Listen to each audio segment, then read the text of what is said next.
Hey, what's up YouTube? What's going on? In today's new video, what I wanted to talk about is there an absolutely bad exercise out there for you?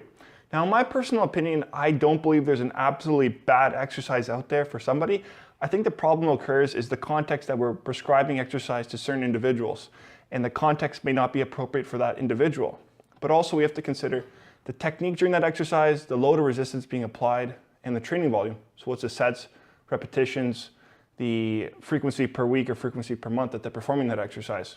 So to give you guys some examples now, the deadlift is an exercise that's gotten a very bad reputation, in my opinion, for just one exercise that has screwed up a lot of people's lower backs. And that being me included, I'm sure a few of you guys watching out there, the deadlift has screwed up your back as well.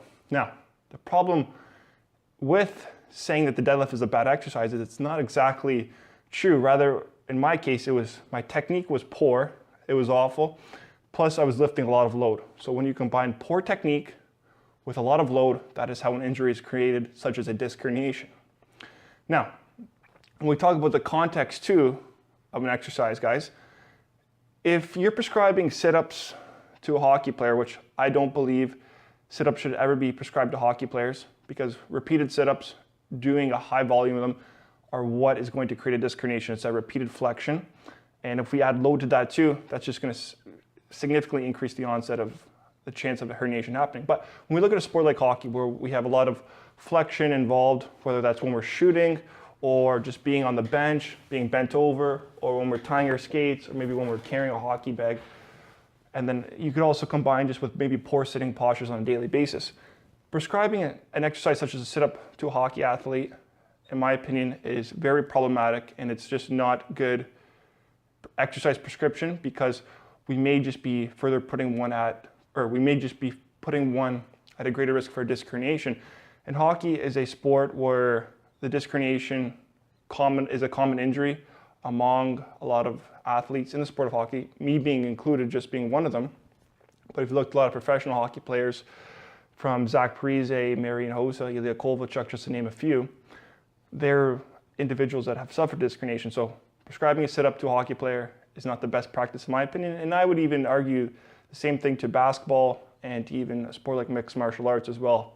Because if you look at basketball, you have athletes that are about 7 feet tall, so their range of motion when performing a sit-up is much more significant than someone who's shorter, so there's more stress that's going to be on the low back. But also, because these athletes are so tall, they're always in really poor postures, whether they're sitting, maybe on the bench, or maybe tying their shoes as well, which is similar to hockey. But if you look at mixed martial arts, where when you're grappling with somebody, wrestling with somebody, you're always finding yourself in these flex positions, and maybe you're lifting people in these flex positions as well.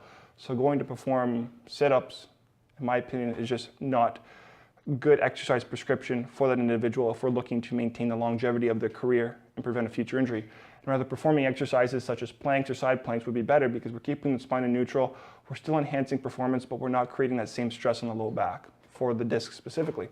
So that's one example of the context of where the sit-up would be bad for those types of athletes. But if we look to another example, if we look to swimming, look to butterfly style swimmers or breaststroke swimmers, where they're always going into hyperextension or lumbar extension when they're swimming.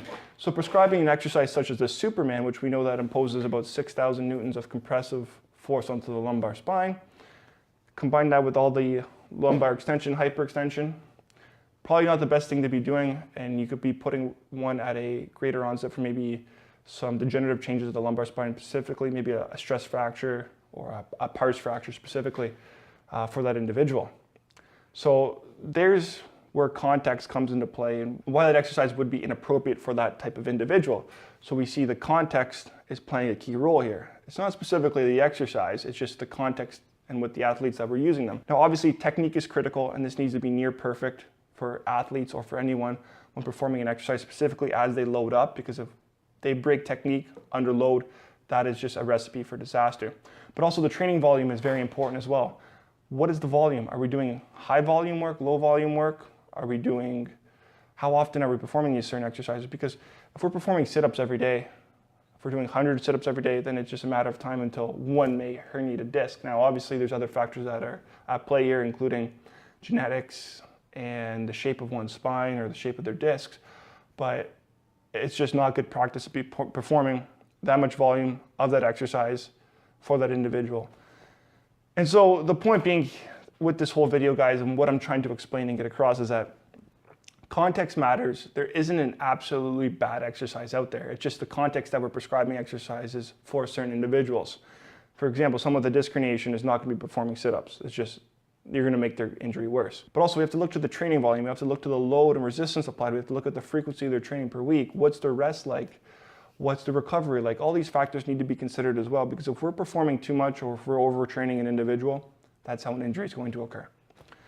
So that's all I wanted to discuss in this video, guys, is because I personally don't think there's an absolutely bad exercise out there. And while the sit-up gets a lot of just flack, and I personally hate it, and you'll never see it in any of my programs, it does have its benefits, but do the benefits outweigh the risks? So we know that the sit-up is good for strengthening the abdominals, but yes, we do know it will create a disc herniation if you do enough repetitions of it or of enough volume.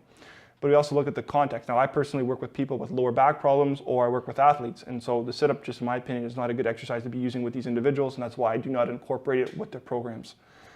And just because of myself too, having an injury as well, I know how severe disc herniation can be. So that's just my thoughts on this whole topic, guys. I personally do not believe there's an absolutely bad exercise. I just believe that the context that we prescribe exercise, or the context that we use certain exercises in, is not appropriate, and it should not be used in certain contexts. But also the training volume, the technique, and the load or resistance that one may apply to exercise is another factor that another multiple of factors that we need to consider as well when prescribing exercise to somebody. So that's it for this little discussion, guys. I would love to hear your thoughts about this, and maybe your story as well with exercise, and how maybe certain exercises may have messed things up for you, whether it's maybe the technique, maybe just too high volume or too high load that you applied and you suffered a severe low back injury, maybe a shoulder injury, knee injury, whatever it may be. Love to hear your story. And that's it for this video, guys. So I hope you guys enjoyed this, and until next time, guys, all the best and take care.